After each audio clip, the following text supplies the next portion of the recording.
Good morning students. मैं स्नेहलता श्रीवास्तव, आपके Hindi subject की टीचर। फर्स्ट चैप्टर बेटा हमने पढ़ाया था भाषा, लिपि और व्याकरण। आज दूसरा चैप्टर वर्ण। सबसे पहले हम ये जानें कि वर्ण है क्या। वर्ण भाषा की सबसे छोटी इकाई। जैसे किसी मकान को बनाने में ईंट, बालू, सीमेंट लगते हैं तब एक मकान तैयार होता है, वैसे ही किसी वाक्य को बनाने में वर्ण, शब्द आदि चीज़ों को हम मिलाते हैं तब वह वाक्य बनता है।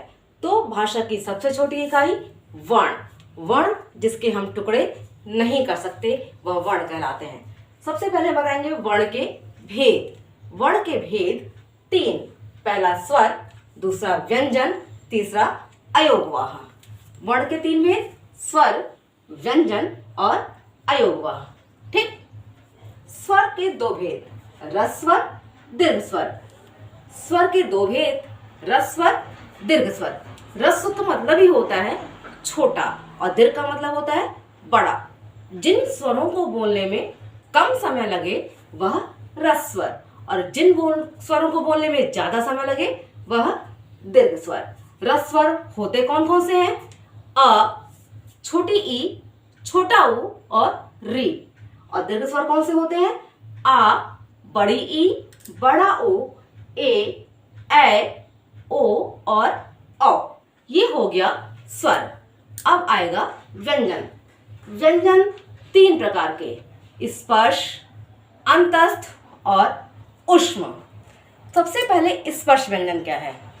जब हमारी जिह्वा मुंह के ही अंदर भागों के स्पर्श करती है तो वह स्पर्श व्यंजन कहते हैं। स्पर्श व्यंजन कौन कौन से होते हैं? क वर्ग से लेकर प वर्ग तक। अब ये क वर्ग, च वर्ग क्या है पहले आप ये जान लो। क वर्ग का मतलब क ख ग घ अंग। च वर्ग का मतलब च छ ज झ इया। ट वर्ग का मतलब ट ठ ड ढ अड़। त वर्ग का मतलब त थ द ध न। और प वर्ग का मतलब प फ ब भ म। तो ये सारे वर्ग हैं। तो स्पर्श व्यंजन कौन कौन से हैं? क वर्ग से लेकर प वर्ग तक। अब आता है अंतस्थ व्यंजन। अंतस्थ व्यंजन 4 होते हैं: य, र, ल और व।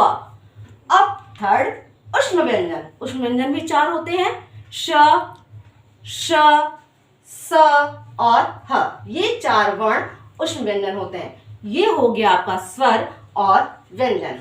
तीसरा हो गया बेटा अयोगवाह। अयोगवाह को न ही स्वर, ये अयोगवाह। अयोगवाह को न तो स्वर मानते हैं और न ही व्यंजन मानते हैं। क्यों? क्योंकि अयोगवाह अनुस्वार, अनुनासिक और विसर्ग होते हैं।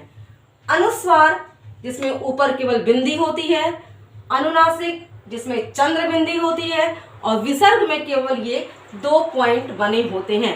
इन तीनों को अयोगवाह इसलिए कहते हैं क्योंकि यह न तो स्वर है और न ही व्यंजन है।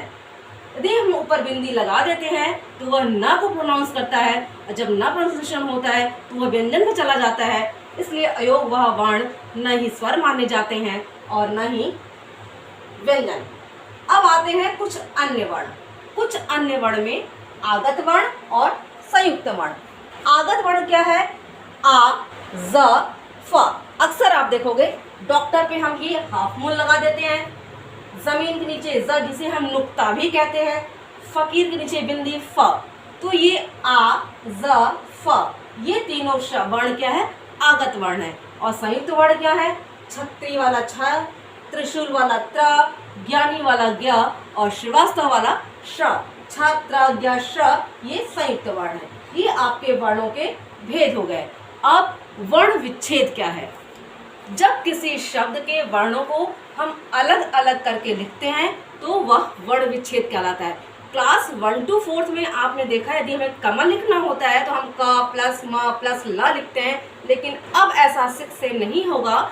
6 to 8 में हम स्वरों को भी अलग कर देते हैं। एग्जाम्पल पुस्तक। प में हमें छोटा ऊ स्वर मिला हुआ है तो हम प प्लस ऊ, फिर आधा सा है तो सा, फिर ता है, फिर ता में अ मिला हुआ है, फिर का में अ मिला हुआ है। जहाँ पे आधा वर्ण होगा उसको हम स्वर के साथ नहीं लिखेंगे और जहाँ पे पूरा वर्ण होगा वहाँ पर हम उसको वर्ण स्वर के साथ लिखते हैं।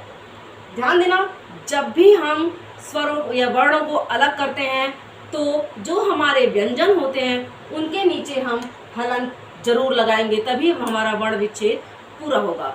इस प्रकार ये आपका सेकंड चैप्टर कंप्लीट हुआ बेटा। Thank you.